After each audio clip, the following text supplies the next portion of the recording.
आज 28 अगस्त 2014 गुरुवार का दिवस है और हरिहर आश्रम के साप्ताहिक कार्यक्रम में आप सबका स्वागत है। जैसे कि हम शाक्तोपाय पढ़ते जा रहे हैं, शाक्तोपाय की समझ को बेहतर बनाने के लिए जरूरी है कि हम चेतना के विज्ञान को ठीक से समझ पाएं, क्योंकि शाक्तोपाय पूरी तरह से चेतना का विज्ञान है। यह वो शक्ति है शिव की जो इस ब्रह्मांड का कारक है, ब्रह्मांड को बनाने का कारण है, और इसी शक्ति का रहस्य जानकर हम उस सर्वोच्च शिवत्व तक प्राप्त कर सकते हैं। तो पिछली बार हमने कुछ मूलभूत बातें समझी थी। 36 तत्व एक बार अपने फिर से रिवाइज किए थे पिछली बार, और इस बार जैसे हम आज के विषय में 7 प्रमात्रताएं आज डिस्कस करेंगे। पहले शिव योग में एक बड़ी विशिष्ट बात है। एक शिव योगी वो है जो क्रमबद्ध आरोहण करके शिवत्वता को प्राप्त कर लेता है, लेकिन फिर भी अधूरा है। जब तक कि वापस वो व्यक्तिगत स्तर तक नीचे नहीं आ जाता, तब तक उसकी शिवत्वता अधूरी है। शिव में पूर्ण स्वातंत्र्य है, वो शिवत्वता को प्राप्त करता है और वापस व्यक्तिगत स्तर तक भी नीचे उतर आता है। फिर से वापस वो शिवत्वता को प्राप्त कर सकता है और फिर से नीचे उतर सकता है। ये उसका पूर्ण स्वातंत्र्य है। जब तक वो ऐसा पूर्ण स्वातंत्र्य प्राप्त नहीं कर सकता, तब तक उसकी शिवावस्था भी अधूरी है। तो इसके आरोहण के लिए जो ऋषियों ने मार्ग बताए हैं, उन आरोहण के मार्ग को समझने के पहले, जैसे उनसे पंचदश विधि बताई है, फिर त्रयोदश विधि बताई है, फिर एकादश विधि बताई है, फिर नवम विधि बताई है, फिर सप्त विधि बताई है, फिर पंच विधि और त्रय विधि बताई। ऐसे इस प्रकार से अलग अलग विधियां बताई हैं, और हर अगली विधि और अधिक एकाग्रता की मांग करती है। सर्वप्रथम योगी के लिए पंचदश विधि होती है, लेकिन उस पंचदश विधि को हम किस तरीके से उपयोग में ला सकते हैं, उसको समझने के पहले हमको प्रमात्रताएं समझना जरूरी है। जब प्रमात्रताएं समझ में आएगी तो हमको वो विधियां भी समझ में आएगी, क्योंकि हमारा उद्देश्य न केवल एक सैद्धांतिक बातचीत करने का है, बल्कि हमारा उद्देश्य है कि हम कहीं ना कहीं अपने जीवन में उन लक्ष्यों को प्राप्त करने की कोशिश करें जो हम करना चाहते हैं या जो हमारा सर्वोत्तम पुरुषार्थ है। हमारा मूल उद्देश्य उस दिशा में आगे बढ़ने का है। कितनी यात्रा होती है उसकी चिंता हमारी नहीं है। तो 7 प्रमात्र होते हैं। आज अपने जो बोर्ड के ऊपर आप देखेंगे लिखे हुए कि 7 प्रमात्र होते हैं। 7 प्रमात्र स्थितियां होती हैं और उनकी 7 प्रमात्र शक्तियां होती हैं। इनमें फर्क क्या है? एक वो स्थिति होती है जिसमें वो उपस्थित होता है, एक उस प्रमात्र की नामकरण होती है कि उसमें जो प्रमात्र होता है, जो उस स्थिति का दर्शक है, उस स्थिति को भोगने वाला है, उस स्थिति को स्वीकारने वाला है और उस स्थिति में रहने वाला है, वो उस स्थिति का प्रमात्र है। और तीसरी बात, उस स्थिति में रहने के लिए एक शक्ति होती है जो उसको उस स्थिति में लाके रखती है, वो उस स्थिति की शक्ति होती है। इसलिए हर स्थिति में 3 स्थितियां हैं। हर अवस्था की 3 स्थितियां हैं। एक है वो स्थिति, दूसरी है उसका प्रमात्र और तीसरी है उसकी शक्ति। सबसे पहले अपन यहां से शुरू करेंगे सकल से। सकल वो स्थिति है जो ऑब्जेक्टिविटी की स्थिति है या प्रमेयता की स्थिति है। अब इस स्थिति को अपन थोड़ा सा विस्तार से समझने की कोशिश करते हैं कि एक सामने घड़ा रखा है, मैं उस घड़े को देख रहा हूं और पूरी एकाग्रता से, पूरी तन्मयता से उस घड़े से मोहित हूं और देख रहा हूं। उस स्थिति में सचमुच में मेरी अवस्था घड़े की हो जाती है उस वक्त मैं अपने आप को भूल जाता हूं। मेरी अपनी स्वयं की जो वास्तविक पहचान है मैं पूरी तरह से भूल चुका हूं। उस वक्त घड़ा ही मेरी पहचान है, क्योंकि उस वक्त मैं उस घड़े को देख रहा हूं और घड़े में होने वाले परिवर्तन वो मेरे को परिवर्तित कर रहे हैं। जैसे मैंने घड़ा खरीद कर लाया था और बहुत ध्यान से देख रहा हूं कि इसमें टूट गया है, कुछ किसी ने चोट लगाई है, तो वो टूटन मैं अपने अंदर महसूस करता हूं। इस तरह मैं वो ऑब्जेक्ट बन जाता हूं जिस ऑब्जेक्ट के साथ मेरा तादात्म्य होता है, जिस ऑब्जेक्ट के या जिस वस्तु के साथ मेरा इंटरेक्शन होता है, मैं उस वस्तु के स्तर पर आ जाता हूं। इस स्थिति को बोलते हैं इस कंडीशन ऑफ ऑब्जेक्टिविटी या प्रमेयता की स्थिति। यहां प्रमात्र की स्थिति खोई हुई है, छिपी हुई है, भूली हुई है। प्रमेयता की स्थिति प्रमात्र की स्थिति बन जाती है। हम जिस वस्तु से तादात्म्य स्थापित करते हैं हम वही हो जाते हैं। हम अपनी डिग्री से तादात्म्य स्थापित करते हैं और हम डॉक्टर बन जाते हैं। हम एक कुर्सी से अपना तादात्म्य स्थापित करते हैं और हम सरपंच बन जाते हैं। हम एक व्यवसाय से अपना तादात्म्य स्थापित करते हैं और व्यापारी बन जाते हैं। हम एक नौकरी से अपना तादात्म्य स्थापित करते हैं और हम टीचर बन जाते हैं। इस तरह हम हमारे आसपास के ऑब्जेक्टिव वर्ल्ड के साथ में अपना तादात्म्य स्थापित करते हैं और हम जो तादात्म्य स्थापित करते हैं हम वैसे हो जाते हैं। मतलब हमारी अपनी जो पहचान है उस परिस्थिति से है जिस परिस्थिति में हम अपने आप को रख देते हैं। तो यह हमारी जो स्थिति है इसका नाम है सकल।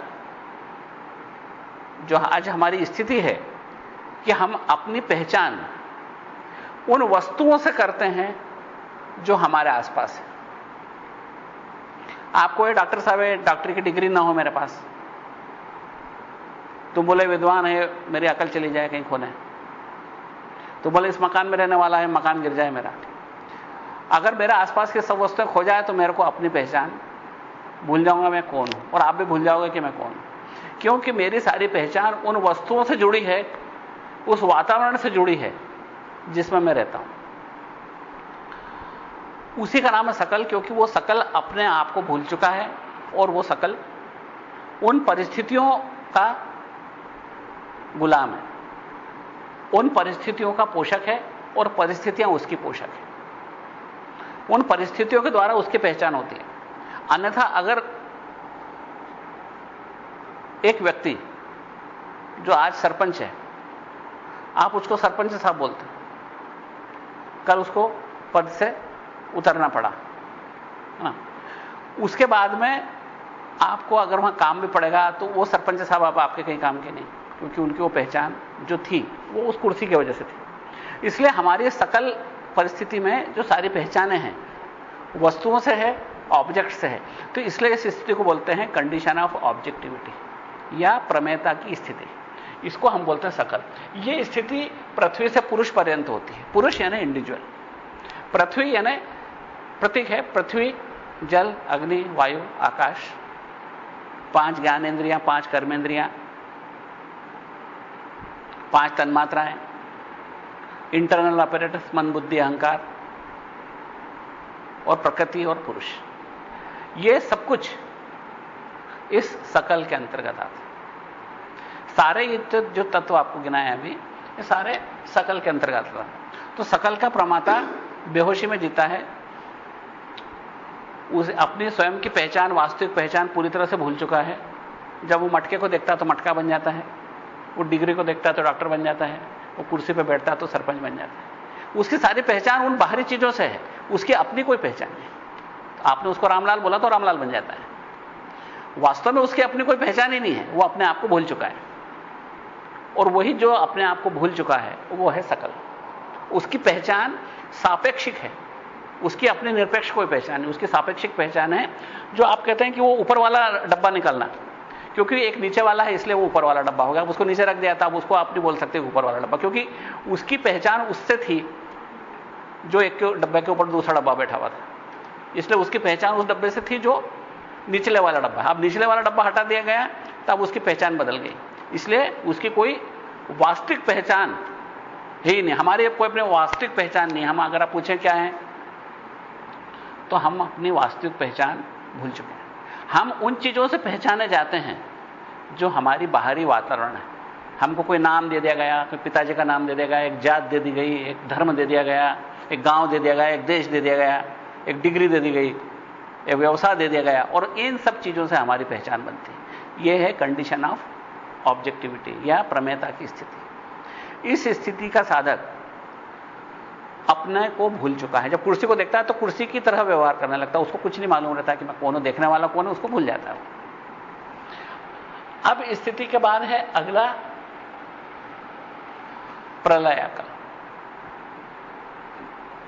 अब यहां समझ लें सकल का मतलब क्या होता है, इसको सकल क्यों बोलते हैं, यह भी समझ लें। यहीं पे आता स का मतलब होता है विथ, है ना। स यानी साथ में, और कल एक संस्कृत शब्द है, कल का मतलब होता है संवेदना। तो सकल वो प्रमाता है जो संवेदना के साथ में है। उसकी संवेदनाएं कहां से आती हैं? उसकी समस्त ज्ञानेंद्रियों से आती हैं। उसकी ज्ञानेंद्रियां उसको उसकी पहचान करवाती हैं। वो अपनी पहचान उस संवेदनाओं के द्वारा स्थापित करता है। अब इससे आगे है प्रलयाकल। प्रलयाकल वो स्थिति है जो माया के बादलों में छिपी हुई है। इसमें माया और उसके कंचुक इस स्थिति में आते हैं। अब अच्छी तरह से समझें, ये प्रमाता है, ये उसकी स्थितियां हैं, और इनकी एक एक शक्ति है। अब यहां पर सकल की एक शक्ति, उसको नाम है सकल प्रमात्र शक्ति बोलते हैं। सकल प्रमात्र शक्ति का क्या मतलब? उसने शिव को इस जीव के स्तर पर लाके रखा और उसको बांध दिया, बस तो यही रहना। हर स्थिति की एक शक्ति है जो उसको उस स्थिति तक लाती है और उसमें स्थिर कर देती है और उस स्थिति से हिलने नहीं देती। हर एक की शक्ति है। जैसे सकल की शक्ति को बोलेंगे सकल प्रमात्र शक्ति, यानी सकल तो एक स्थिति है जो पृथ्वी से पुरुष पर्यंत पाई जाती है, उसके प्रमात्र को सकल प्रमात्र बोलते हैं, और जो उसको उस स्थिति में बांध के रखता है, उस स्थिति में रहने की क्षमता भी देता है और उससे बाहर न निकलने की क्षमता देता है, बाहर मत निकलो, इसी में रहो, तो उसका नाम है सकल प्रमात्र शक्ति। इस तरह तीन चीजें हैं, एक स्थिति है, एक उस स्थिति का दर्शक है, और एक स्थिति में बांधने वाली एक शक्ति। क्योंकि ये चीज समझ में आएगी तब फिर हम आगे का जो योग है वो ठीक से समझ में आएगा। अगर ये बात नहीं समझ में आएगी तो इसके आगे का योग समझने में कठिनाई आएंगे। तो एक स्थिति है, एक स्थिति का दर्शक है, और एक उसकी शक्ति जो उस दर्शक को उस स्थिति में बनाए रखती। बस उसको हमको बस इसी तरीके से समझना है कि एक स्थिति है, एक उसका दर्शक है, और एक स्थिति में बनाए रखने वाली, उस दर्शक को उस स्थिति में बनाए रखने वाली एक शक्ति है जो उस स्थिति में उसको स्थिर कर देती है। उस स्थिति से वो बाहर नहीं निकल पाता, वो उसकी शक्ति है। तो यहां पर जो शक्ति होगी उसको हम बोलेंगे सकल प्रमात्र शक्ति। ये सकल प्रमात्र है और इसकी सकल प्रमात्र शक्ति उसको इस स्थिति में स्थिर रखे हुए है, और उस स्थिति कहां से पाई जाती है? वो पृथ्वी से पुरुष पर्यंत। अब अगली स्थिति माया में पाई जाती है, और माया के साथ उसके 5 कंचुकों में पाई जाती है, जो 5 लिमिटिंग फैक्टर्स हैं, 5 सीमांकन करे हुए हैं, जो हमने अपनी कई बार बात करी है। जैसे कला, विद्या, राग, काल, नियति, 5 सीमांकन है। कला उसको कुछ करने नहीं देती, करने तो देती है लेकिन बहुत थोड़ा सा, शिव की तुलना में अति अल्प। विद्या उसको जानने नहीं देती, जानता तो है वो लेकिन बहुत थोड़ा, शिव की तुलना में नगण्य सा। राग के द्वारा वो आप्तकाम स्थिति से एक रागी बन जाता है, पूर्ण तृप्त से एक अतृप्त इंडिविजुअल बन जाता है। काल के द्वारा वो समय में बांध दिया जाता है, और नियति के द्वारा एक रूप में बांध दिया जाता है। जैसे आप इस शरीर के बाहर नहीं जा सकते, आज महेश्वर में तो इंदौर में नहीं हो सकते। एक रूप स्थान के अंदर, यानी आप स्पेस के अंदर लिमिटेड कर दिए गए, मतलब उस स्थिति से आप बाहर नहीं आ सकते। आप चाहो कि 2 शहरों में एक साथ रह नहीं सकते, आप सोचो शरीर को यहीं बैठने तो मैं भी आता हूं, आप जा नहीं सकते, क्योंकि इस स्थिति में आप बांध दिए गए हो। इसका नाम है नियति। तो आपका समय में, अंतरिक्ष में, तुष्टि में, ज्ञान में और कर्तृत्व में, इन 5 आपकी शक्तियों में आपका सीमांकन कर दिया गया है कि आप इस सीमा से ज्यादा नहीं कर सकते। इसको बोलते हैं माया के 5 कंचुक। माया मतलब पावर ऑफ इल्यूजन, भ्रम पैदा करने वाली शक्ति। इतना तगड़ा भ्रम पैदा करती है कि हमको वो सत्य प्रतीत होता है। जैसे हम कहते हैं कि संसार है, उसमें कुछ चीजें ऐसी हो जैसे जादू दिखाने वाला होता है, तो हमको ऐसा प्रतीत होता है कि बिल्कुल वो सत्य है, हालांकि उसमें सत्य कुछ भी नहीं है, लेकिन हमको भ्रम हो जाता है कि सत्य है। तो ये संसार के अंदर जो कुछ भी है वो शिव के सिवा कुछ नहीं है, लेकिन हमको शिव के सिवा सब कुछ दिखता है। शिव के सिवा कुछ भी नहीं है, क्योंकि शिव का ही ये सब कुछ अपना ही रूप धरा हुआ है, इसलिए शिव के सिवा कुछ भी नहीं, और हमको शिव के सिवा सब दिखता है। कुर्सी दिखती है, मकान दिखता है, आदमी दिखता है, अपने दिखते हैं, पराये दिखते हैं, दोस्त दिखते हैं, दुश्मन दिखते हैं, सब दिखते हैं, एक से एक करके चीजें दिखती, सिर्फ शिव ने दिखते हैं। तो वही भ्रमकारी शक्ति है माया की। तो माया का जो प्रमात्र है, अब हम उसको जब योग पढ़ेंगे, जब हमको ठीक समझ में आएगा कि माया का प्रमात्र कहां से आ गया, कैसे आया। जब हम आरोहण करने की स्थिति में आते हैं तो माया के प्रमात्र को बोलते हैं प्रलयाकल। इसको प्रलयाकल क्यों बोलते हैं? क्योंकि यहां पर संवेदनाओं का प्रलय हो जाता है।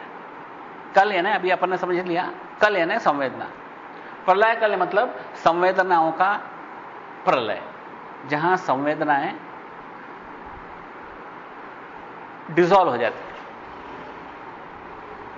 उसके व्यक्तित्व में डिसॉल्व हो जाती है।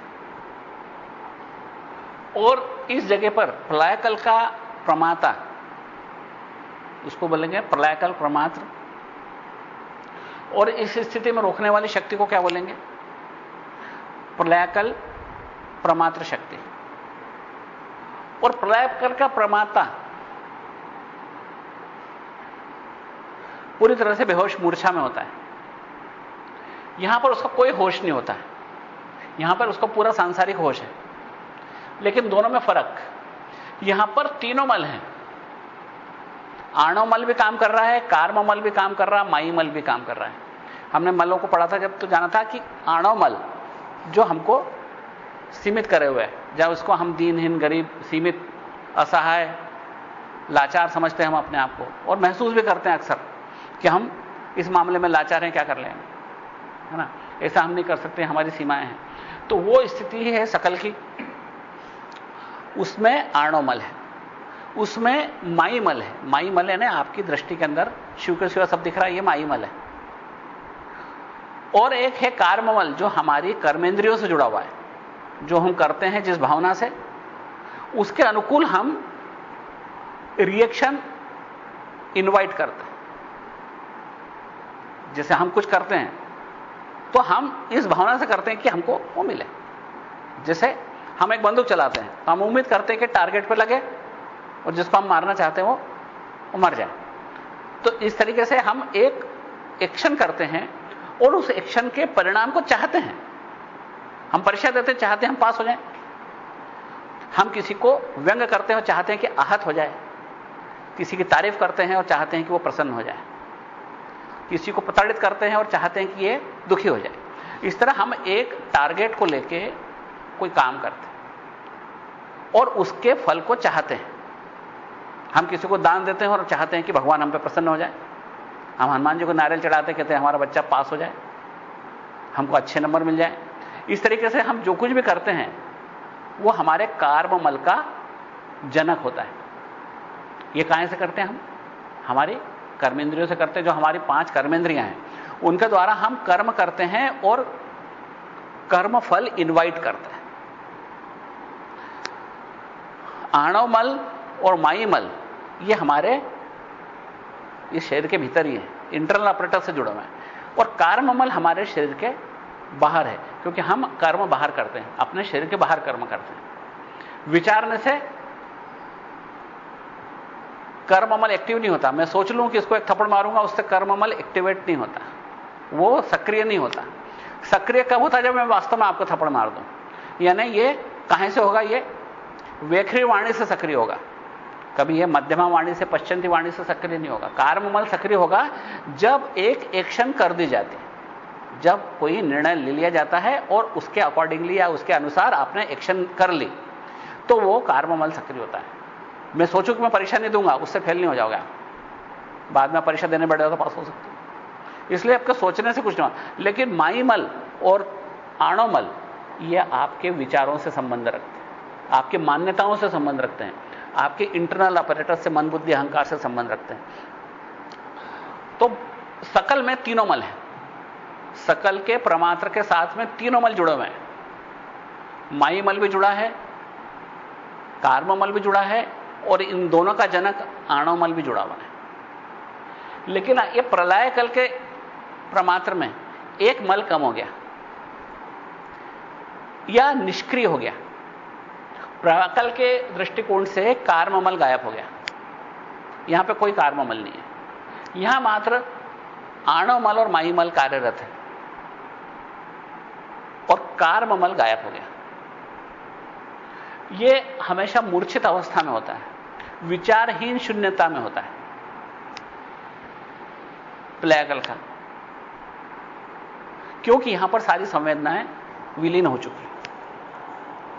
अब इससे ऊपर एक बहुत बड़ी अंतरिक्ष है, बहुत बड़ी गैप है, इसको हम बोलते हैं महामाया।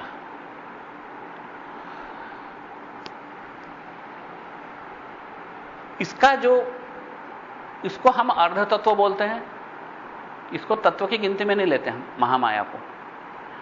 महामाया एक बहुत बड़ी गैप है, बहुत बड़ा अंतराल है, ऋषियों के अनुसार एक बहुत बड़ा विशाल विस्तृत क्षेत्र है, जो माया के बाद में शुद्ध विद्या के बीच में।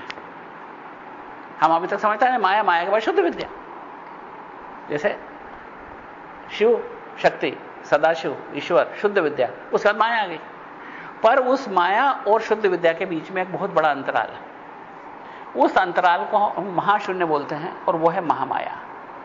एक विशाल शून्य है जो है महामाया। और उस महामाया के क्षेत्र तक जब ऊपर, ये महामाया को हम ऐसे समझ सकते हैं कि एक बादल है, खूब सारे बादल हैं। हम एक हवाई जहाज में जा रहे हैं, हम वो हवाई जहाज का क्या है उद्देश्य कि इन बादलों के ऊपर जाना, इस माया के क्षेत्र को पार करना। बादल माया है। अब इसके ऊपर जब जाता है तो ऐसा क्षेत्र आता है जहां बादल बार बार आ जाते हैं। कभी हमारा दृष्टि खुली हो जाती है और कभी फिर बाधित हो जाती है, कभी फिर दृष्टि खुल जाती है, कभी दृष्टि फिर बाधित हो जाती है। इस स्थिति में ये जो प्रमात्र होता है, जिसको विज्ञानाकल प्रमात्र बोलते हैं, और विज्ञानाकल प्रमात्र शक्ति उसको इस स्थिति में संभाले रखती है। और ये विज्ञानाकल प्रमात्र का प्रमाता, ये इसकी जैसे अभी अभी प्रसव हुआ है इसका, अभी अभी आंखें टिमटिमाता है, अभी अभी आंखें खोलता है, इसको क्षण भर समझ में आता है कि सब कुछ सत्य क्या है, मैं ही सत्य हूं। हल्का सा समझ में आने लगता है कि मैं ही सत्य हूं, और फिर उसकी आंख लग जाती है, फिर भूल जाता है, फिर वो आंखें खुलती है कि मैं ही सत्य हूं, फिर भूल जाता है, फिर उसको संसार का सत्य दिखाई देना लगता है, फिर वो भूल जाता है, फिर बेहोश हो जाता है। इस बेहोशी से बाहर आता है, इस जगह पर तीनों मल गायब हुए। यहां पर एक मल गायब हुआ, यहां दो मल गायब हुए, यहां तीन मल गायब हुआ। यहां पर एक मल, तीनों मल हैं, यहां एक मल गायब हुआ, यहां पर दो मल गायब हुए, मात्र आणोमल है यहां पर।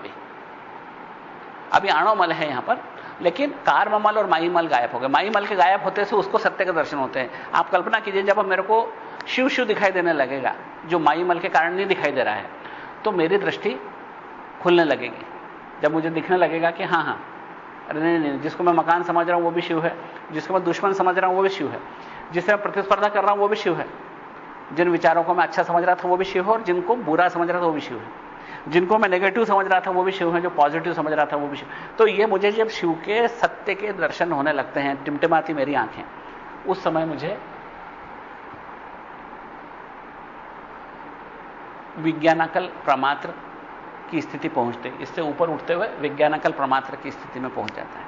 एक महान शून्य है, ये महामाया के क्षेत्र में है, और विज्ञानकल का प्रमात्र उस मूर्छा से बाहर आता है।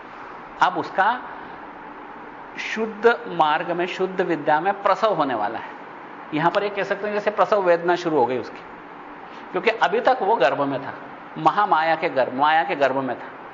माया के गर्भ में वो सकल था, वो बेहोश था, अपने आप को भूला हुआ था, अपने आसपास की वस्तुओं से उसकी पहचान थी, उसकी अपनी कोई पहचान नहीं थी, उसके अपने कोई भी पहचान ऐसी नहीं थी जो उसकी वास्तविक पहचान हो। उसके बाद वो एक गहरी बेहोशी में चला गया, जहां उसका कार्ममल शांत हो गया। उसके बाद में वो फिर से उसकी आंख टिमटिमाने लगी, होश में आने लगा, क्योंकि वो उन बादलों के बाहर जाने लगा था, उन माया के बादलों के ऊपर उठने लगा था। अभी वो ऐसा सा जैसे हम डूबता उतराता है, कोई बहुत गहरे समुद्र में से ऊपर तक तो आ गया, वो भी कभी कभी डूबता है, कभी उतराता है। इस तरीके से वो विज्ञानाकल की स्थिति में प्रमात्र था। कभी उसकी आंख खुलती, कभी बंद होती, कभी सत्य दिखता है, कभी फिर भूल जाता है, फिर सत्य दिखता है, भूल जाता है, लेकिन वो इस वक्त होश में आने लगता है। अभी यहां वो मूर्छित था, और वास्तव में जब योगी इस स्थिति से गुजरता है तो पूरा मूर्छा का शिकार हो जाता है। जब प्रलयकाल की स्थिति में होता है वो पूरी तरह से बेहोश हो जाता है। लक्ष्मण जी महाराज कहते हैं कि इनवेरिएबली ही बिकम्स अनकॉन्शियस, निश्चित रूप से वो अनकॉन्शियस हो जाता है, लेकिन उसकी फिर से वो चेतना पकड़ता है। लेकिन जब वो चेतना पकड़ता है तो वो उन माया के पर्दे को भेद के उसके ऊपर उतराने लगता है। तो इस स्थिति एक महाशून्य की स्थिति है, या वॉइड की स्थिति है, जिसको महामाया बोलते हैं, और उसके प्रमात्र को विज्ञानाकल बोलते हैं। क्योंकि यहां पर उसको विज्ञानाकल क्यों बोलते हैं कि उसकी जो संवेदनाएं हैं अब वो ज्ञान से जुड़ने लग रही हैं, उसको एक सत्य का ज्ञान होने लगा है, लेकिन अभी उसको उन संवेदनाओं के द्वारा ही सत्य का ज्ञान हो रहा है। यह एक अस्थायी स्थिति, यहां पर कहीं स्थायित्व नहीं है उसको। वो आंख मीचता है, खोलता है, एक बच्चे की तरह है जो अभी उसका जिसका प्रसव होने वाला है। और इसके बाद आगे शुद्ध विद्या की स्थिति आती। शुद्ध विद्या की स्थिति में आते ही वो पूरी तरह से जागरूक हो जाता है। उसको वहां पर तीनों मल समाप्त हो गए। यहां तीनों मल थे, यहां दो मल थे, यहां एक मल था, अब यहां पर शून्य मल है, कोई मल नहीं है अब यहां पर। यहां आणव मल पूरी तरह से समाप्त। यहां आणव मल पिघलने लगता है, यहां पर आणव मल। इस प्रमात्र को मंत्र प्रमात्र बोलते हैं। जब वो शुद्ध विद्या की स्थिति में आता है उसको हम मंत्र प्रमात्र बोलते हैं।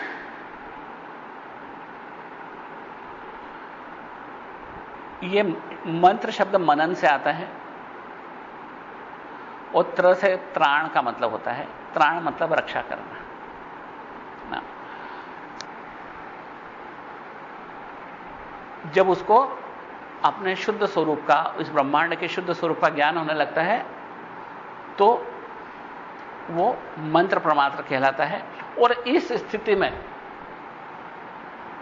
जो शक्ति होती है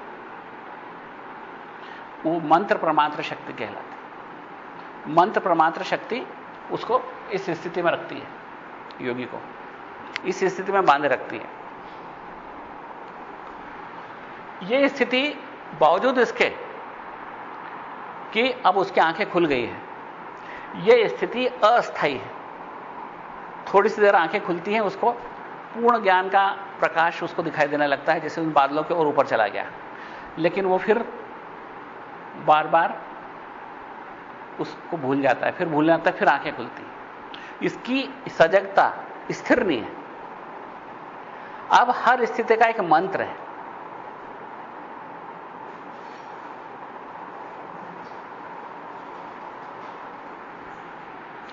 इसको बोलते हैं इदम मंत्र। यहां पर हमको सब इदम का मतलब होता है संसार।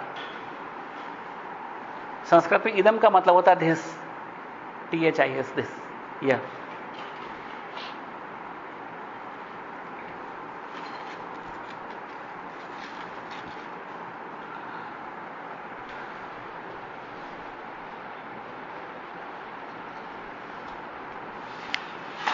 मंत्र प्रमात्र का मंत्र होता है अहम अहम इदम इदम। कभी उसको अहम अहम दिखाई देता है कि मैं हूं, उसको अपने सत्य स्वरूप का ज्ञान होने लगता है। लेकिन बड़ी मजेदार बात यह है कि उसको संसार मिथ्या दिखाई देता है। जो वेदांत की मान्यता है कि ब्रह्म सत्यम जगन मिथ्या, वो इस स्थिति तक की बात है। उसको संसार मिथ्या दिखाई देने लगता है और अपनी चेतना सत्य की तरह दिखाई देते कि मेरी चेतना है, जो मेरा अपना आत्मा है, वही इस ब्रह्मांड का सत्य है। और उसके आगे उसको कुछ भी दिखाई नहीं देता, उसको ब्रह्मांड मिथ्या दिखाई देने लगता है। उसमें दिखता है कुछ भी नहीं है, सब कुछ नकली है, सब क्रिएटेड है, फालतू की चीजें हैं, और मैं वास्तव में मेरी चेतना है, वो उसमें सत्य स्वरूप है। और इस स्थिति को मंत्र प्रमात्र बोलते हैं। और इसमें मंत्र प्रमात्र शक्ति होती है जो उसको इस स्थिति में संभाले रखती है। इसके आगे ईश्वर की स्थिति। लेकिन इसको एक मिनट, मंत्र प्रमात्र में जब उसकी जागरूकता घटती बढ़ती रहती है, जब जागरूकता बढ़ती है तो बोलता अहम अहम, उसको अनुभव होता है अहम अहम का, यानी मैं हूं और मैं ही हूं, क्यों परम सत्य मैं ही हूं और मैं ही हूं और कुछ भी नहीं है ना। लेकिन जब उसकी चेतना थोड़ी घटती है तो उसको लगता है इदम इदम, है ना, ये संसार है, ये संसार है, लेकिन ये संसारी है, मिथ्या है, सत्य नहीं है। इसलिए उसको इस संसार से अपने आप को अलग समझता है। उसको अब उसमें माया का कोई प्रभाव नहीं है। अब यहां पर कार्ममल का कोई प्रभाव नहीं है, माई मल का कोई प्रभाव नहीं है, लेकिन उसका ज्ञान स्थिर नहीं हुआ। अभी उसके ज्ञान में अभी स्थिरता नहीं आई है। अभी भी उसकी आंख खुली है, पूरा जाग रहा है, सत्य को देख रहा है, लेकिन वो अपने चेतना के सत्य को देखता है, इस ब्रह्मांड के सत्य को नहीं देखता। हमने पहले बात करी थी कि जब हम जीव भाव में होते हैं तो हम चमड़ी के अंदर अपने आप को बोलते हैं, इसको बोलते हैं हमारी जीव चेतना, एनिमल कॉन्शियसनेस। इसके बाद हम संसार को मिथ्या और अपनी आत्मा को सत्य मानते हैं, वह है गॉड कॉन्शियसनेस। और जब हम उस ब्रह्मांड को अपना स्वरूप समझते हैं, वो है यूनिवर्सल गॉड कॉन्शियसनेस, या सर्वोच्च सार्वभौम ईश्वर चेतना। तो यहां पर हम कहां तक आ गए? गॉड कॉन्शियसनेस तक आ गए। इस जगह के ऊपर शुद्ध विद्या का जो प्रमाता है वो सब कुछ अपने चेतना के सिवा मिथ्या समझता है। और जब इदम का भाव आता है तो उसको मिथ्या दिखाई देता है, अहम का भाव होता है तो उसको सत्य दिखाई देता है। और इसके बीच में वो दोनों को बराबर के पलड़ों पर तोलता रहता है, कभी अहम अहम, कभी इदम इदम, ये उसका भाव। अब इसके ऊपर जब वो बढ़ता है, ईश्वर स्थिति में जाता है। ईश्वर स्थिति में उसका अनुभव होता है इदम अहम। उस स्थिति में वो अपने भीतर पूरे ब्रह्मांड को महसूस करता है। यह स्थिति के लिए काश्मीर शिव दर्शन के ऋषि कहते हैं कि जो इस स्थिति के एक बार पहुंच गया, अब उसका नीचे गिरना असंभव है। यानी वो अब परम पुरुषार्थ को प्राप्त कर चुका है। इसके बाद वो शिवत्व तक अपने आप पहुंच जाएगा। अब उसको कोई भी नीचे नहीं गिरा सकता। इस स्थिति तक अगर आप ध्यान करते हो, योग करते हो, पहुंच गए, इसके बाद में नीचे गिरना असंभव है आपका। नीचे गिरने का मतलब वापस उस स्थिति में आ जाना जिस स्थिति से वापस उठने के लिए अथक प्रयास करना पड़े। इस स्थिति का अनुभव है इदम अहम, यानी और इसको बोलते हैं मंत्रेश्वर, क्योंकि अब उसका जो मंत्र था वो उसके ऊपर उसने मास्टरी कर ली, सॉवर्निटी कर ली, उसने उसके ऊपर शासन कर लिया।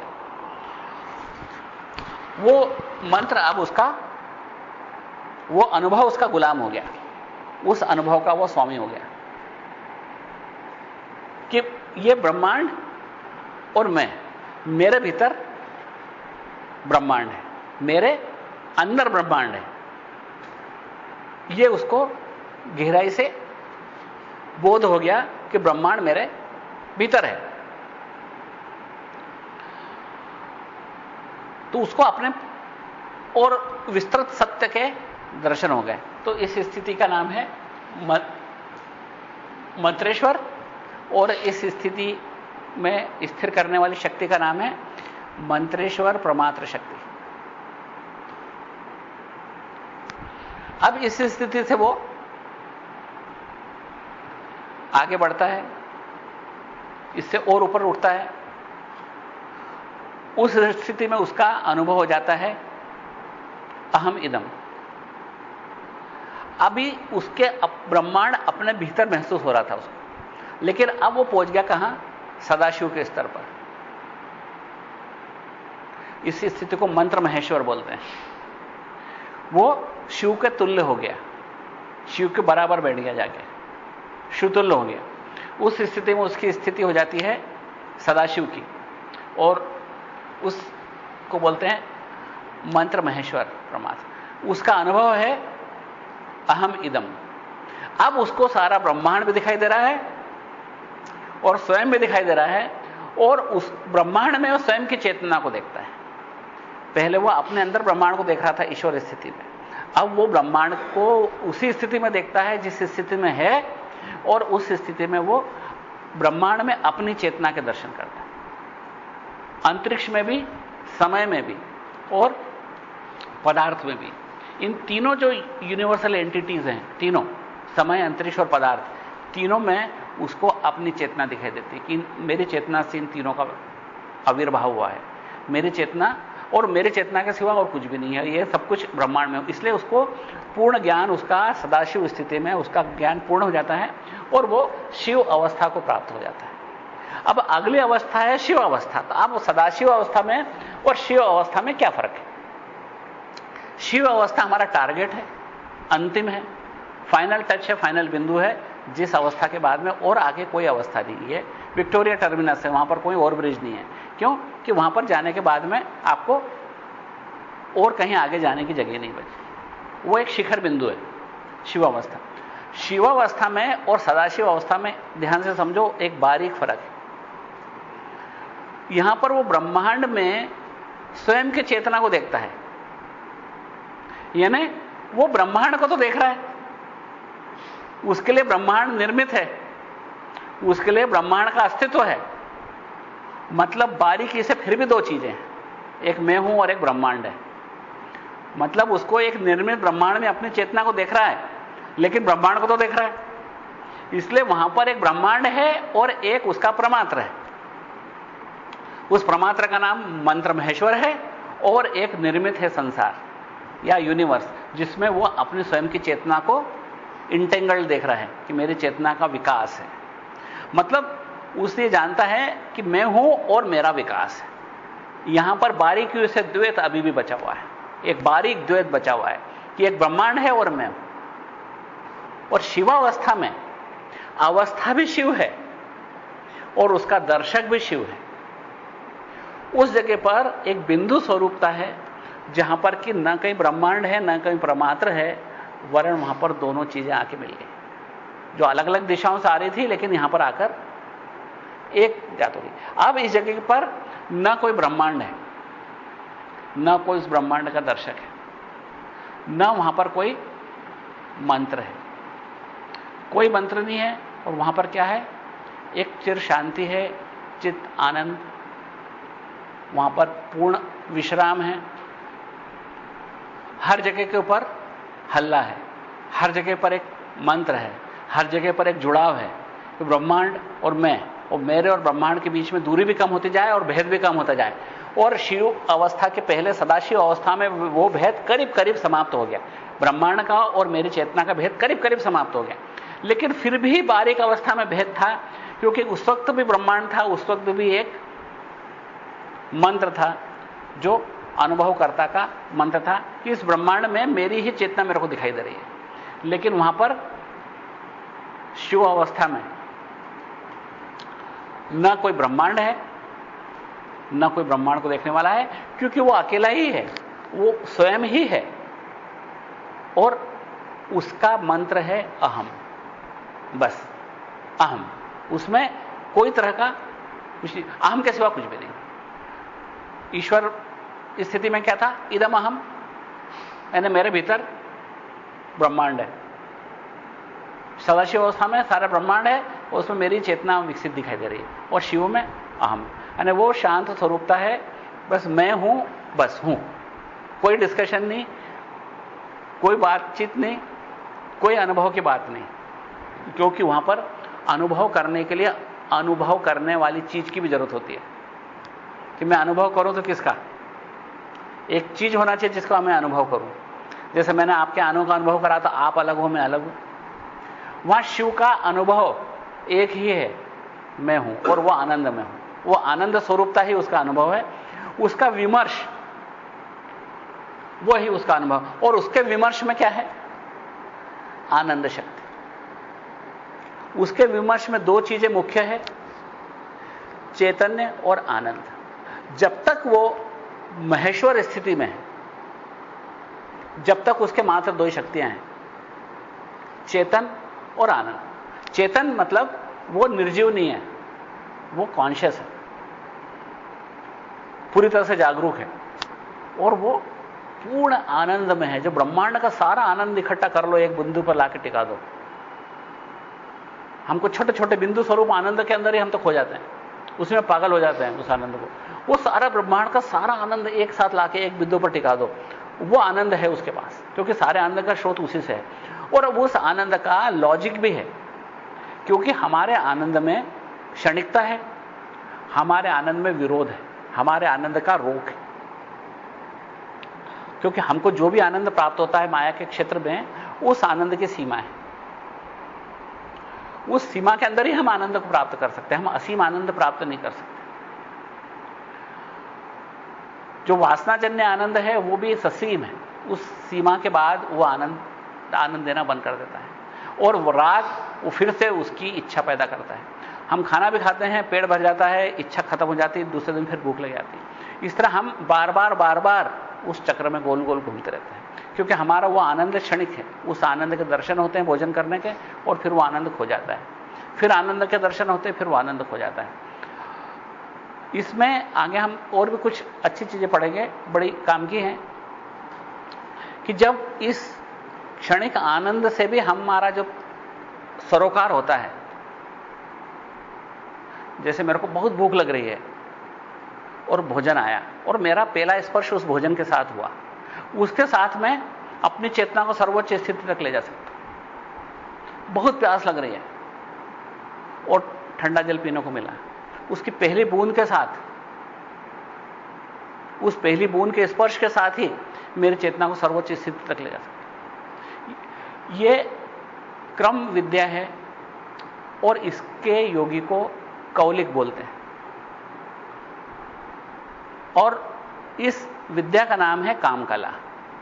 जो आपकी तीव्रतम राग के साथ में जब आप उस चाही गई वस्तु से पहला संसर्ग होता है, तो उस पहले ही क्षण के अंदर आप अपनी चेतना को एकदम ऊपर के स्तर तक ले सकते हैं। तो हम उसके ऊपर भी चर्चा करेंगे कि कौलिक योग कैसा होता है, लेकिन संयोग वो सभी बात उसकी निकल गई। लेकिन शिव अवस्था की बात कर रहे थे हम, तो शिव अवस्था में मूलतः महेश्वर स्थिति में दो ही अवस्थाएं होती हैं, चेतन और आनंद। ये उसके मूल स्वभाव में इनहेरेंट है, मतलब शिव की पहचान ही उस चेतन आनंद से, क्योंकि वो चेतन है। चेतन और चैतन्य दोनों में फर्क है। चेतन तो हम भी हैं, आप भी हो, ये पंखा भी चेतन है। ये बंद हो जाएगा, बोले साला इसकी चेतना कहां चली गई, करंट चला गया। ये लाइट भी चेतन है, ये मच्छर भी चेतन है, लेकिन चैतन्य वो है जो इन सबको चेतना देता, इन सबको चेतना देने वाला चैतन्य है। दोनों में एक शब्द में एक छोटा सा फर्क है। चेतन वो जो चेतना से भरा है, लेकिन चैतन्य वो जिसने चेतना से सबको भरा है। तो चैतन्य ही वास्तव में परम सत्य है। जैसे पहला सूत्र पढ़ा था, चैतन्य महात्मा। चेतना महात्मा नहीं था, चैतन्य महात्मा, यानी जो सबको चेतन करे वो ब्रह्मांड का परम सत्य है, जो सबको चेतन करता है। जो स्वयं चेतन नहीं होगा तो दूसरों को चेतन तो कर ही नहीं सकता। जो सबको धनवान बना दे वो खुद तो निर्धन हो ही नहीं सकता। जो सबको आनंद से भर दे वो खुद तो आनंद से सराबोर होगा ही। जो सबको शक्ति दे, इस पंखे को भी घूमने की शक्ति दे और जमीन को भी भूकंप की शक्ति दे और सूर्य को भी जलने की शक्ति दे, तो वो सारा शक्तिमान स्वयं तो उन सप्त शक्तिशिवों से बड़ा शक्तिशाली होगा ही। सारी शक्तियां उसी से उधार ली गई हैं। इसलिए उस शक्ति के स्वामी को आनंदित होना नेचुरल है, क्योंकि उसकी शक्ति को भेदने वाला, रोकने वाला, उस पर बांध बनाने वाला कोई है ही नहीं। क्योंकि उस सबके लिए शक्ति की जरूरत होगी। किसी आनंद को कम करने के लिए शक्ति की जरूरत होगी। आप कहीं जाना चाहो कि मेरे को वहां जाके बहुत मजा आएगा, लेकिन किसी ने पकड़ के हाथ पकड़ के गिरफ्तार कर लिया तो आप वहां नहीं जा सकते। एक शक्ति से आप रुक गए। एक शक्ति आपके आनंद को कम कर सकती है, लेकिन यहां इसके आनंद को, शिव के आनंद को कोई इसलिए कम नहीं कर सकता क्योंकि उसकी शक्ति से बड़ी शक्ति कोई है ही नहीं और सारी शक्तियां उसी की अनुगामिनी हैं। इसलिए उसकी शक्ति को हम बोलते हैं स्वातंत्र शक्ति। उसी को हम अपने आध्यात्म से अलग हटके पुराणों में बोलते हैं दुर्गा शक्ति, उसी को बोलते हैं मां, उसी को त्रिपुर सुंदरी, सैकड़ों नामों से बुलाते हैं। वही आदि शक्ति है, वही आद्या है, तो वही माहेश्वरी शक्ति है। तो उस शक्ति का स्वामी, उस शक्ति के रूप चैतन्य और आनंद है। और जब वो ब्रह्मांड बनाने को उद्यत होता है तब उसके साथ में चेतन और आनंद शक्ति मिलकर किस तरह इच्छा और ज्ञान शक्ति से मिलकर इस ब्रह्मांड को बनाती हैं, उसको अपन 7वें सूत्र में पढ़ेंगे। वो बहुत ही आनंददायक सूत्र है, बहुत मजेदार सूत्र है। उससे हमको संसार के रहस्य समझ में आते हैं कि संसार कैसे बनता है ना। कि वो चेतन और आनंद शक्ति मिलके इच्छा, ज्ञान और क्रिया नामक 3 शक्तियों का और रूप देती। क्योंकि ये शक्तियां बाद में आती हैं, ये इसलिए उसके मूल स्वरूप में नहीं गिनी जाती। 5 शक्तियां हैं उसकी, चेतन, आनंद, इच्छा, ज्ञान, क्रिया। लेकिन इच्छा, ज्ञान, क्रिया ये अलग है। और जब वो इच्छा, ज्ञान, क्रिया शक्ति से आवेशित होता है तो उसको हम अनुत्तर शिव बोलते हैं। महेश्वर शिव तब तक है जो अपने आप में मस्त है, चेतन और आनंद रूप में मस्त है। उसमें उसको कोई इच्छा नहीं है, कोई क्रिया करने की इच्छा नहीं उसमें।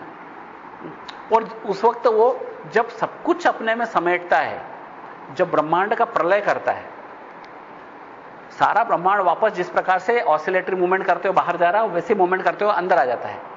यह एक आवर्त गति है जो बाहर जाती है फिर भीतर आती है। भीतर आते आते उसकी स्पीड अनंत हो जाती है और वो एक बिंदु में समा जाती है। उसके बाद में वो अनंत गति से विस्फोट करता है और वो गति बाहर जाते जाते जाते जाते बहुत सीमित हो जाती है। जिस गति से समाता है वो अनंत गति है और उसी अनंत गति से वो वापस विस्फोट होता है और उसी विस्फोट के साथ ब्रह्मांड का पुनर्जन्म होता है और वो फिर धीमी गति से बाहर आखिरी में जाकर स्थिर हो जाता है और वो उसकी स्थिरता को क्षण भर भी स्वीकार न करते वो वापस सिकुड़ने लगता है। या तो ब्रह्मांड एक्सपांशन में होगा या कॉन्ट्रैक्शन में होगा।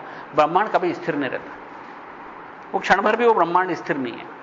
इसलिए उसकी वो शक्तियां जो ब्रह्मांड बनाने के लिए उद्यत हैं, इच्छा, ज्ञान, क्रिया। इच्छा उसका एक खेल है कि चलो एक खेल खेलते हैं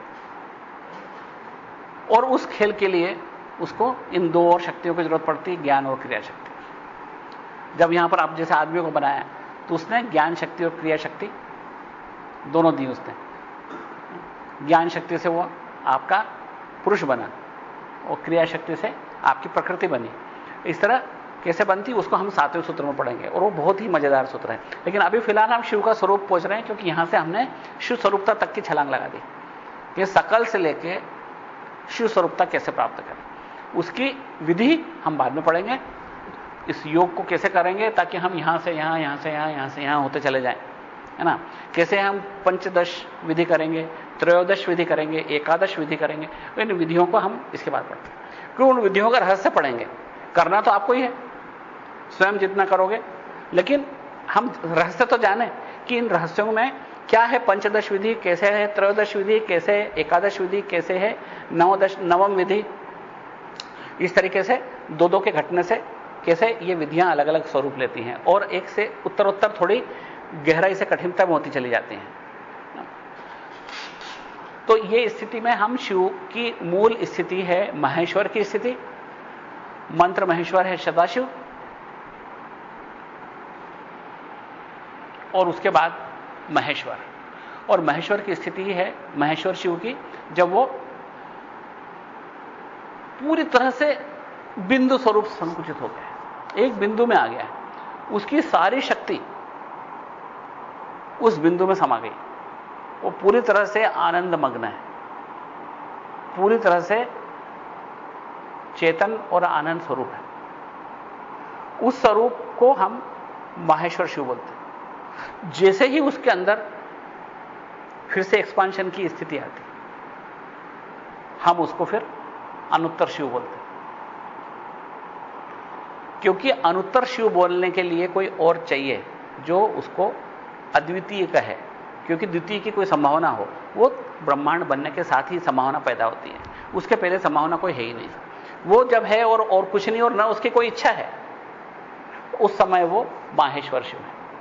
तो माहेश्वर शिव की प्रमात्रता में माहेश्वर शिव ही दर्शक है और माहेश्वर शिव ही स्थिति है, और माहेश्वर शिव शक्ति उसकी शक्ति है, जिसको हम स्वातंत्र शक्ति भी बोल सकते हैं। जैसे यहां पर बोला था सकल प्रमात्र शक्ति, यहां पर प्रलयकल प्रमात्र शक्ति, यहां पर विज्ञानकल प्रमात्र शक्ति, यहां पर बोला हमने मंत्र प्रमात्र शक्ति।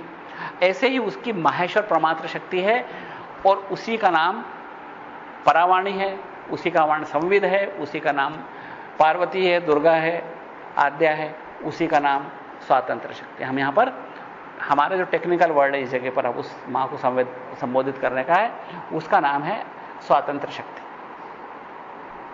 तो जो उसकी स्वातंत्र शक्ति है वो आनंद और चेतन रूप में, मूल रूप में विद्यमान होती है, और बाकी जो रूप हैं उसके वो तब होते हैं जब वो अपने विमर्श में ब्रह्मांड को वापस फिर से पैदा करने की स्थिति करता है, या जब उसकी इच्छा होती है मैं वापस ब्रह्मांड को बनाऊं।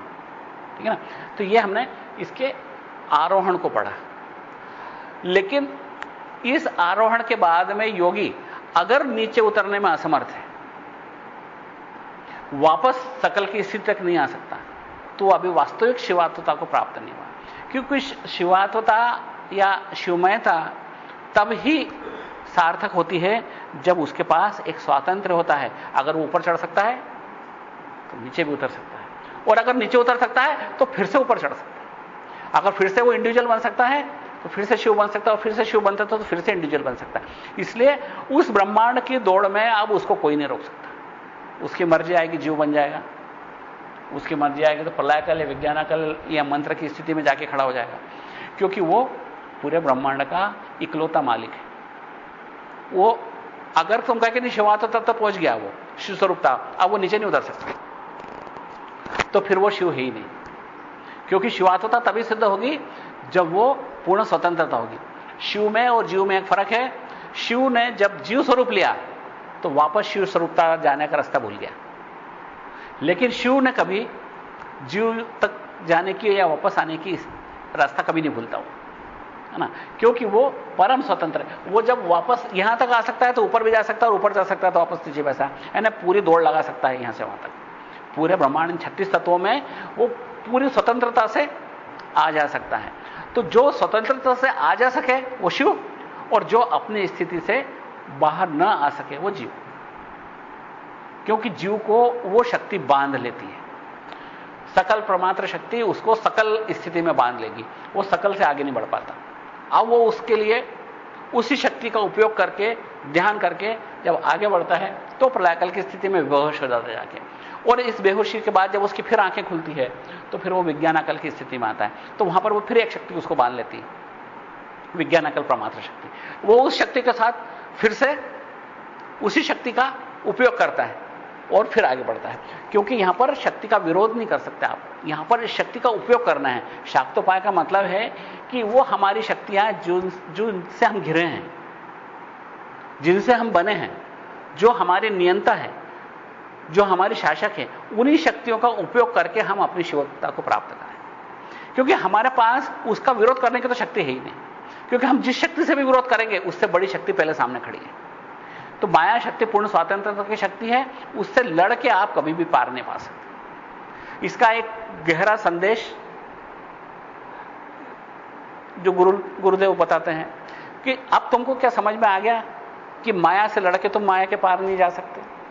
कहता हाँ सब आ गया। शिष्य ये बोलता कि सब समझ में आ गया, माया से लड़के हम पार नहीं जा सकते, माया की शक्ति का उपयोग करके हम जा सकते, माया से लड़के नहीं जा सकते। इसका मतलब यह है संसार त्याज्य नहीं है। संसार को त्यागोगे, संसार से भागोगे, छत पे जाके बैठ जाओगे, जंगल में जाके छिप जाओगे, पहाड़ पे चढ़ जाओगे, गुस्सा करके घर से भाग जाओगे, इसमें कभी भी तुम उस माया से नहीं लड़ पाओगे। माया तुम्हारे साथ चलेगी, क्योंकि जब तक तुम इसका विरोध करोगे तब तक तुम इससे कभी भी जीत नहीं सकते। माया से जीतना है तो माया को अपनी मित्र बनाना पड़ेगा, और उसके बाद फिर जब आप आगे बढ़ोगे तो यही माया जो आपका विरोध कर रही है वो आपको छोड़ के आएगी वहां तक शिवत होता। इसलिए माया से मित्रता जरूरी है, माया से विरोध जरूरी नहीं, बल्कि माया से विरोध वर्जित है। शायद ये कभी कभी किसी को आपको उल्टा लग सकता है कि तो उल्टी बात बता रहे हैं, लेकिन यही सत्य है शाक्तोपाय का। शाक्तोपाय कभी भी आपको शक्ति से लड़ने का नहीं बोलता, शक्ति का विरोध करने का नहीं बोलता। शाक्तोपाय ये बोलता है कि इस शक्ति का उपयोग करो। अब छोटी सी बात समझ लो कि सामने वाला अगर बॉलिंग कर रहा है 120 किलोमीटर की स्पीड से, और तुम कहते हो कि वापस मार के सामने की दिशा में छक्का मारूंगा, नहीं मार सकते आप, क्योंकि आप ताकत लगाओगे वो आपकी शक्ति उससे शून्य हो जाएगी, क्योंकि सामने वाला इतने तेज बॉलिंग करी है आपने कि अगर आप उसकी दिशा में मारने जाओगे तो आप शायद नहीं मार पाओगे। लेकिन उसका शक्ति का उपयोग करके आप उसको दिशा दे दोगे तो बिना किसी प्रयास के आपको वही शक्ति वो ले जाएगी, बाउंड्री पार करवा देगी। यही है इसका रहस्य कि आप शाक्तोपाय में शक्ति के मित्र बन जाओ। शक्ति मित्र बनना शाक्तोपाय है, शक्ति विरोध करना मूर्खता है। शक्ति का विरोध करके आप कभी भी शिवत्वता हासिल नहीं कर सकते, क्योंकि शक्ति का विरोध करोगे आप तो वो उसका विरोध करने से के लिए शक्ति कहां से लाओगे? उसी से मांगोगे शक्ति, उसी का विरोध करने के लिए। तो वो जितनी भी शक्ति आपको दे उससे तो कमी रहेगी। इसलिए आप कभी भी शक्ति का विरोध करके शिवत्वता प्राप्त नहीं कर सकते। इसलिए शक्ति का सहयोग करके आप कर सकते हो। इसलिए संसार त्याज्य नहीं है, हमारी दृष्टि बदलने की जरूरत है। हमारी दृष्टि के साथ में जो भेद है उसको दूर करना है, और उसको दूर करने के लिए आरोहण जरूरी है। और शिव वो है जो आरोहण कर सके तो अवरोहण भी कर सके। इस रहस्य के बहुत सारे मीनिंग है, बहुत सारे मीनिंग है कि जब एक योगी होता है तो कभी कभी हमको ऐसा लगता है कि योगी सिंहासन पर बैठा है, बहुत कम लोगों से बात करता है, बहुत पहुंचा हुआ योगी है। ऐसा योगी सचमुच में पहुंचा हुआ नहीं है। क्योंकि वो पहुंचा है तो फिर वापस क्यों नहीं आया? अगर उसमें ये स्वातंत्र नहीं है कि वापस आपके स्तर पर आके साथ में खड़ा हो सके, तो वो फिर पहुंचा हुआ योगी नहीं है। वो खाली वहां तक पहुंच गया, उस स्टेज तक बस, और वहां जाके बैठ गया, वापस नहीं उतर रहा। वो वास्तव में पहुंचा हुआ योगी नहीं। पहुंचा हुआ योगी वो है जो वापस आपके आके गले में हाथ डाल के खड़ा हो जाए, जो वहां तक गया और वापस आके फिर आपके गले में हाथ डाल के खड़ा हो गया, फिर आपका दोस्त बन गया, फिर आपसे कह रहा है बैठो मूंगफली खाते हैं अपन। जब तक वो वापस इंडिविजुअल लेवल तक नहीं आता, उसमें शिवत्वता अधूरी है। यह इसका बहुत बड़ा संदेश है कि शिवत्वता की पूर्णता के लिए न केवल शिवत्वता, लेकिन वापस में लौटने की गुंजाइश पूरी हो, या वो पूरी तरह लौटे, उसके बाद ही वो पूर्ण शिव है। इसलिए बोलते हैं कि बहुत जो उच्च स्तर का योगी है, सचमुच उसका पड़ोसी भी उसको नहीं जानता कि ये योगी है, क्योंकि वो जाके वापस आ जाता है। वो व्यक्तिगत स्तर पर जाता है, जब जाता है तो वहां कोई नहीं दिखता उसको। क्यों नहीं दिखता? क्योंकि तुम तो यहीं खड़े हो। उसको, वो जब जाता है तो तुमको कुछ नहीं दिखता, जब वो वापस आता तो तुमको दिखता है। तो तुमको दिखता है ये तो वैसे ही है, कभी रोता है, कभी क्या करता है, कभी बीमार पड़ जाता है, कभी डॉक्टर को घर बुलवाता है, कभी कहता लकड़ी लेके चलता है। काहे का ये पहुंचा हुआ योगी? तुमको कैसे दिखेगा कि वो पहुंचा हुआ योगी है? क्योंकि वो वापस आ जाता है। और जो पहुंचे हुए योगी दिखाई देते हैं, वो पहुंचे हुए योगी नहीं है। स्पष्ट लक्ष्मण जी महाराज के स्पष्ट बोलते हैं कि वो पहुंचा हुआ योगी नहीं है। जो पहुंच के वापस नहीं लौट पाया। जो पहुंच के वापस लौटा वही पहुंचा हुआ योगी है। इसलिए इस बात को हम अच्छी तरह से समझ लें कि यही एक निश्चलता है शिव योग की, कि वो सबको अपने में लेके चलता है, सबके साथ चलता है। वो कभी भी योगी अपने आप को छिटक के अलग नहीं कर देता, और जो छिटक के अलग कर देता है अपने आप को, वो योगी है ही नहीं, वो अपूर्ण है। पूर्णता के लिए उसको वापस आपके बीच में आना जरूरी। जैसे बोलता है ना विस्मय योग भूमिका, जो हमने पढ़ा था, वो इसीलिए पढ़ा था कि वो वापस नीचे आ जाता है, और फिर नीचे आने के बाद में अब उसके पास पूर्ण स्वातंत्र है। अब आपके साथ में गले में हाथ डाल के भी खड़ा है, उस समय भी उसको संसार का सत्य दिखाई दे रहा है, और उसको वो समय भी याद है जब उसको सत्य दिखाई नहीं देता था, और दोनों को एक साथ स्मरण कर सकता है वो, है ना। इसलिए वो विस्मय से आनंदित है कि देखो कितना फर्क पड़ता है मेरी नजर के भेद से। और वो आनंद ऐसा है कि वो बोल के भी नहीं बता सकता। आप कैसे बताए, किस मुंह से बोले, किस भाषा में बोले जो आपको समझ में आ जाए। वो आपको भाषा समझ, आनंद की भाषा आपको समझ में नहीं आ सकती। जैसे मैं खूब कहूं कि बहुत ही अच्छी स्वादिष्ट है, बस इससे ज्यादा क्या बोलूंगा, उस स्वाद का बखान कैसे करूंगा। आपने कुछ बनाया, मैं इतना ही बोल सकता हूं कि स्वादिष्ट है, लेकिन क्या मैं उस स्वाद को आपको लिख के बता सकता हूं कि आप भी महसूस करने लग जाओ उस स्वाद को? संभव ही नहीं है, क्योंकि सिर्फ व्यक्तिगत अनुभव की बात है। ऐसे ही शिवत्व होता उसके व्यक्तिगत अनुभव की बात है, और जब वो आके लौट जाता है तो उस समय उस पर आनंद असीम हो जाता है, और उसके बाद वो लगातार उस आनंद को भी महसूस करता है और इस आनंद को भी महसूस करता है, और संसार को भी महसूस करता है, और शिवत्व दोनों को जो एक साथ महसूस कर सके वो सच्चा शिव है। सच्चा शिवत्वता वो है जो एक साथ दोनों को महसूस कर सके। शिवत्वता भी महसूस कर सके तो संसारिकता भी महसूस कर सके, संसारिकता के आनंद को भी महसूस करते तो शिवत्वता के आनंद को भी महसूस कर सके। अगर वो एक पक्षीय है तो वो अधूरा है, उसमें समस्त कलाएं हैं। इसलिए कहते हैं कि 17वीं कला अमृत से भरी है, क्योंकि यहां 16 कलाएं तो हमको दिखाई देती हैं, जो सकल से लेके शिव तक ले जाती है, जो अमावस्या से लेके पूर्णिमा तक ले जाती है। 15 कला के बाद 16वीं कला है अमावस्या। 15 तो हमको दिखाई देती है, 16वीं हमको दिखाई नहीं देती अमावस्या, लेकिन 16वें में चंद्रमा का अस्तित्व तो है। ये 16 कला है, लेकिन 17वीं कला वो जिसने चंद्रमा को भी अस्तित्व प्रदान किया, वो 17वीं कला है। इसलिए एक प्रतीक रूप से एक तंत्र शास्त्र में लिखा है कि 17वीं कला अमृत से भरी है। तो महाराज उसका एक्सप्लेनेशन यही करते हैं कि हर चीज की 17वीं कला, 16 कलाएं जो आपको दिखाई देती, बल्कि 15 कलाएं दिखाई देती, 16वीं आपको दिखाई नहीं देती, फिर भी उसके अस्तित्व को आप समझते हो, लेकिन उस अस्तित्व को भी अस्तित्व देने वाला जो वो है 17वीं कला। तो 17वीं कला अमृत से भरी हुई है, तो वही शिव है। तो हम इन सारे प्रमात्रताओं को हमने देखा, शिव स्वरूपता को समझा, और शिव स्वरूपता क्या है, वहां तक पहुंचने वाला योगी कैसा होगा, और वो योगी पहुंच के क्या वहीं पे बैठ जाएगा? बिल्कुल भी नहीं, क्योंकि वो वापस एवरेस्ट पे चढ़ गया है तो वापस नीचे उतरेगा और बोलेगा चलो चलो तुमको भी ले चलता हूं, फिर बताता हूं एवरेस्ट कहां है। तो वो नीचे ऊपर बार बार दौड़ लगाता है, क्योंकि उसको पूर्ण स्वातंत्र प्राप्त हो गया है। तो ऐसा ही योगी बच्चे की तरह चंचल, सरल, प्रसन्न मन, सबके साथ मिलने जुलने वाला, सबके आनंद में शामिल हो जाने वाला एक विस्मित योगी होता है, और वही योगी पूर्ण शिवत्वता को प्राप्त होता है। बाकी सब अपूर्ण शिवत्वता को प्राप्त होता है। अगली बार हम ये कोशिश करेंगे समझने की कि हम इस शिव योग को कैसे करें। ये हम अभी पढ़ रहे हैं वास्तव में शाक्तोपाय। शाक्तोपाय का तीसरा सूत्र, विद्या शरीर सत्ता मंत्र रहस्यम। अब लोग एक ही सूत्र को इतना बड़ा विस्तार, लेकिन सचमुच में इस सूत्र में बहुत गहराई है। इस सूत्र को समझने में बहुत कुछ समझना जरूरी है। ये सब कुछ उसका हिस्सा है समझने का। जब तक हमको ये नहीं समझ में आएगा, हम शिव योग को नहीं समझ पाएंगे कि किस तरीके से हम योग करके हम इस स्थिति तक पहुंच सकें। जब ये समझ में आएगा तभी तो हम अपनी चेतना को उस स्थिति से ऊपर, क्योंकि हमारी शाक्तोपाय का मतलब ही है कि हमारे घड़े के अंदर जो स्पेस है उसको अंतरिक्ष में मिला देना। तो हम घड़े की स्पेस को समझें और अंतरिक्ष को समझें और उनको मिलाने की डोर को समझें, तभी तो ये जब घड़ा फूटेगा, जब दोनों एक हो जाएंगे। इसलिए हम अपने चेतना के विज्ञान को और आगे बढ़ाएंगे। अगली बार समझेंगे कि हम किस तरीके से इस शिवत्वता को प्राप्त करने का योग संपन्न कर सकते हैं। जैसे पंचदश विधि, त्रयोदश विधि, एकादश विधि, इस तरह की जो विधियां हैं उन विधियों को समझने की कोशिश करेंगे। उसके बाद फिर हम अपनी यात्रा फिर आगे जाके। पिछले बार हम जनरल बात करी थी अपने शिव से, उसके पहले हमने कुंडलिनी जागरण की बात करी थी कि कुंडलिनी को कैसे जगा सकता है।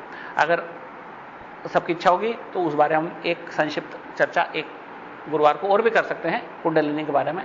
कुछ लोग बीच में 1-2 बार नहीं आए थे, आज जैसा सबको लगेगा तो हम उस बारे में फिर से कुंडलिनी के बारे में फिर चर्चा कर लेंगे, क्योंकि वो हमारी जैसा ना राज मुद्रा है, या हमारे पास एक वो राज चिन्ह है कि हम शिवपुत्र हैं, और वही हमारी मूल निधि है जो हमको वापस हमारी पहचान करवा सकते हैं।